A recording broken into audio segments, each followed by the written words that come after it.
Yo. Yan o, good morning sa inyong lahat mga busing na. Masyal tayo wala namang ulan bibili na lang ng pang-ulam. Punta tayo sa bundok or dadaan sa bundok. Yun, lusot. Parang e-bike ni Joseph ganun yung e-bike ng pamangkin ko. Yan, araw ng Biyernes. May luto na sila. Pero tayo bibili ng pan. Dadaan tayo ulit doon sa may pan. Sa may Kabuti. Ay hala, magpapagasolina na lang muna ako. Doon na lang sa Katugan. Kaya doon na lang sa Katugan na lang. Okay, Manong Suni. Alright, let's go.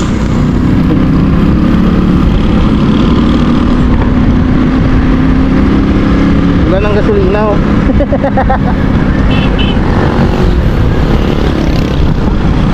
Bibili tayo ng pang-ulam.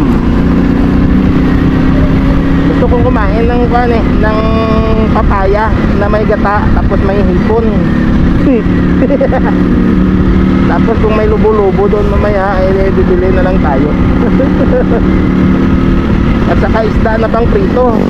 Yung chicken pork adobo na ginawa ko kahapon, lang po yun, sa kanila lang po yun. Gulay yung sa aking inulam. Yan, dito tayo magpapagasolina yun, hindi lang.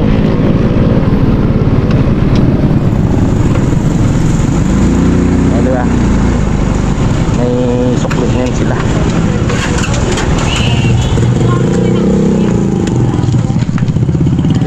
Sandali lang po mga busing 150 lang.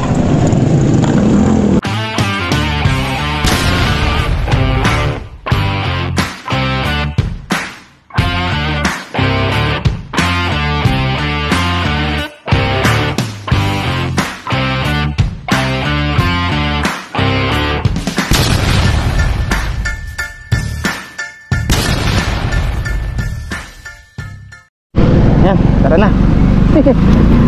Let's go. Full tank na. Yan full tank na. Diba? Alas Ilonggo, shout out. Yun, bahay na Alas Ilonggo.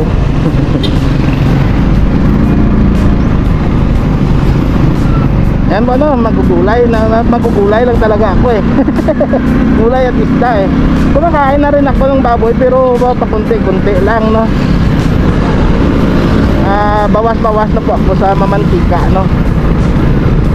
purong gulay at isda lang ako. Sila dahil sa hindi naman sila makain ng maraming gulay at isda kaya nilulutuan ko lang sila ng bata pa naman si mama, gulay din yan at isda.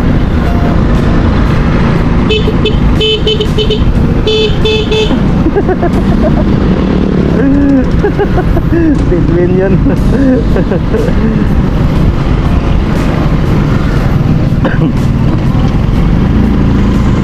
Tayo dadaan sa bundok. Tapos pagpabalik natin papuntang palengke baka may Kabuti doon, bibili tayo. So mga gulay kung wala tayong mamaya madadaanan dito tayo bibili. Yan. Pero alam ko marami doon mga pan din mga bago din ayan may car wash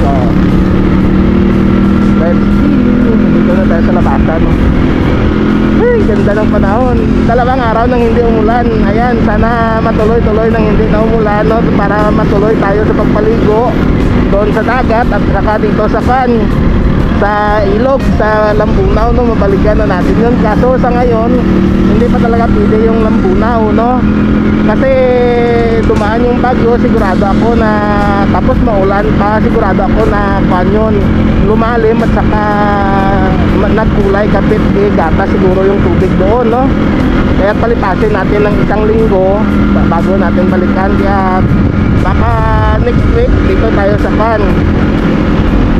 baka dito tayo sa dagat dagat muna, maligo, no? Dadaan tayo sa Banate, bibili ng pan natin, ng maluluto, no, na mapakakain doon. Yan. Mag-trip tayo, solo trip. Oh, bike din, no? Trike yun, trike. Ganda ng palay nila, oh, grabe. Sobrang taba ng mga palay dito, oh. Ganun yun dito sa kabila, oh. Napakaganda, oh. Sarap sa mata pag ganito, eh. Kung ikaw may-ari nito, oh. Naku po, napakaganda.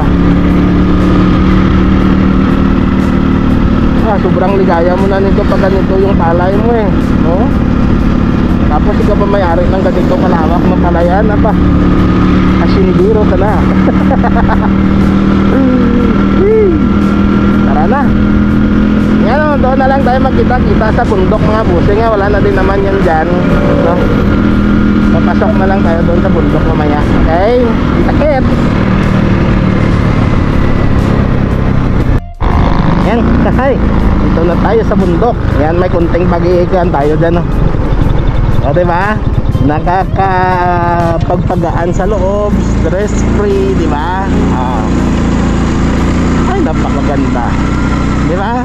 Gumagaan yung kalooban nating lahat pag makakita tayo ng mga ganito, eh, diba? Yung berdeng kapaligiran, napakagandang kapaligiran, natures, no? Close to natures, diba?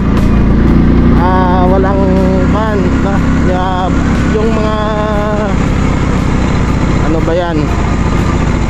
Ano, ganda. Yung mga negative, no? Hindi kayang pasukin yung katawan natin, no?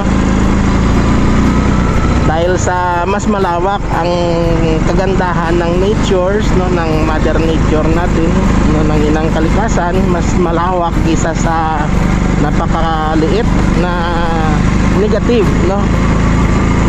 Napakaliit na negatibo na magpapa-apekto sa katawan natin, di ba? Sa ganito kalawak, ganito kaganda, hindi kayang lumusot, no, sa katawan natin yung mga ganyan para mabigyan tayo ng malaking problema, di ba?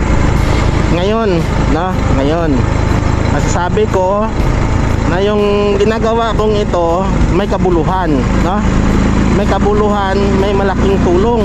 Ayun, labong na pinutol na nila. Nakuha nila, di ba? May kabuluhan po. Kaya nang nangyari kay Doc Willie Ong, no? Sana'y haplusin ka ng mahal na Panginoon, no, Doc Willie Ong, at gumaling ka na po, no? Magpagaling ka po, Doc, no? Magpagaling ka. Isa kang napakabuting doktor, no? Isa kang napakabuting tao. Yan, na nasayang, no, na nasayang sa ikaw. Sana yung pinakamagandang vice presidente na nangyari sa bansang Pilipinas kung nanalo ka sana, kaso hindi ka na mabigyan ng pagkakataon, at yan pa yung dinaranas mo, no, dahil sa ganyan, o, di ba? Ngayon dito tayo. Ay, ang ganda. Oh yeah, di ba? Napakaganda, no? Yes, di ba? Wah, sarap pa. Ano, no? Aw. O, di ba? Ganito kaganda, oh. Hindi ka may stress free niyan. Yan, sandali lang po, mga busing, ha. Yan po, mga busing, no. So dito na po tayo, oh. Idudugtong ko ito sa motovlog natin, no. Dito na po tayo. Gusto ko kayong ma-relax, eh. Tapos didiretso na tayo sa palengke, no. Nakagawa na po ako ng isang video dito, no. Nakagawa na ako ng isang video. So, plano ko sana idudugtong na lang sa isang vlog na lang, no, para motovlog tapos tumigil dito. Pero napahaba, eh. Kahit mga 13 minutes yun, okay na rin yung pag-uusap natin dito. Ngayon, pupunta na po tayo sa palengke, no. Dinala ko muna kayo dito, no, para ma-relax kayo. Kahit saglit lang. Sakwan nyo na lang. Sa second vlog ko na lang, mga busing, no, sa pag-usap-usap natin dito, no? Doon nyo maintindihan lahat kung bakit ko kayo dinadala sa mga ganitong mga lugar, okay?